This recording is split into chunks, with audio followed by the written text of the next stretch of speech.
चलिए आज 10 क्लास के मैथमेटिक्स जो कि चैप्टर लिए हैं त्रिकोणमिति से क्वेश्चन आपको देख के पता चल गई होगा कि क्या क्वेश्चन है। सबसे पहले हम 5 मिनट आपको रहना है और सीखना है। क्या सीखना है जो कि त्रिकोणमिति में बहुत परेशानी करता है। ठीक है, चलिए बारीकी तरह से हम समझते हैं।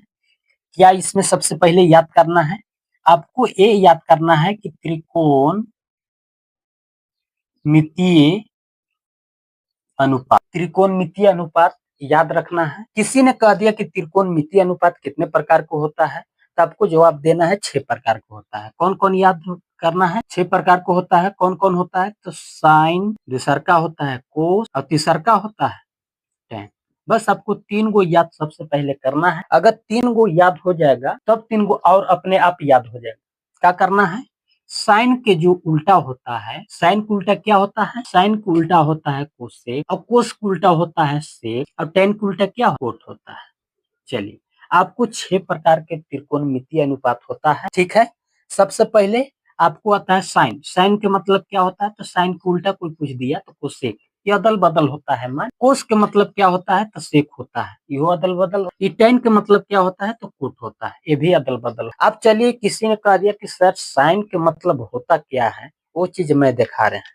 ठीक है, चलिए इतना नोट कर लेना है। सबसे पहले क्या करना है कि एक समकोण त्रिभुज बनाना है। क्या बनाना है? समकोण त्रिभुज। चलिए हम समकोण त्रिभुज बना ले। चलिए ये समकोण त्रिभुज बना लिए। आप देखना है कि समकोण त्रिभुज में 90 डिग्री कोण कहाँ बनाता है। तो आपको मालूम होगा कि सीधी रेखा पर अगर सीधा है तो कितना डिग्री कोण बनेगा? 90 डिग्री। और 90 डिग्री के सामने वाला जो भुजा होता है ये क्या होता है? कर्ण। क्या होता है? कर्ण। अब एक क्या है? ये नीचे जो है समतल है, यानी कि ये क्या है? आधार है। ठीक है, एक क्या है? जो खड़ा है इसको क्या बोलेंगे? लंब। इतना आपको पता। त्रिभुज में 3 गो भुजा होता है, इसमें अलग अलग नाम होता है। याद रखने खातिर क्या करना है कि जो 90 डिग्री के सामने वाला भुजा है वो सबसे बड़ा भुजा होता है, जिसको हम लोग कर्ण बोलते हैं। ठीक है, उसके बाद आधार हो, उसके बाद लंब हो। तीनों को चीज याद रखना है। इसी में पाइथागोरस प्रमेय लगता है। उसी नियम पर टोटल एक जो क्वेश्चन बनता है, टोटल क्वेश्चन बन जाता है। इसके लिए हम बता रहे हैं कि अगर साइन के मतलब कोई पूछ दिया कि सर साइन के मतलब क्या होता है, कोस के मतलब क्या होता है, टेन के मतलब क्या, कोसेक के मतलब क्या होता है, सेक के मतलब क्या होता है, कोट के मतलब क्या। चलिए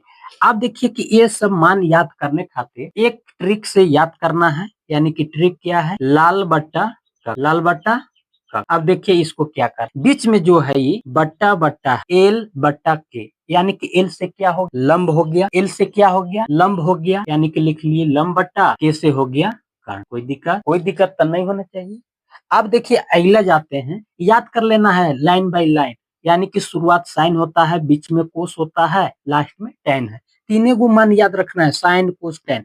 इस साइन कोस टेन के लिए ई बना है ट्रिक। ठीक है, अब चलिए दूसरका में आते हैं, यानी कि कोस में आते हैं। तो कोस में क्या दिया है? तो आधार बट्टा ए से हो गया आधार बट्टा के से कर्ण हो गया। ठीक है, ई टेन का मतलब क्या होता है? तो लास्ट में क्या है? एल बट्टा ए, एल बट्टा ए, यानी कि एल से लंब हो गया और बट्टा ए से क्या हो गया? आधार। इतना याद हो गया या नहीं हो? इतना तो हो सकता है, याद हो जाएगा। अब इसी को क्या करना है? बस तीनों को याद रखना है। मान त्रिकोणमितीय अनुपात तीनों को याद रखना है कि साइन कोस टेन। अगर 3 को याद हो गया तो 3 को और याद हो जाएगा। याद कर लेना है कि साइन के उल्टा क्या होता है? कोसेक होता है।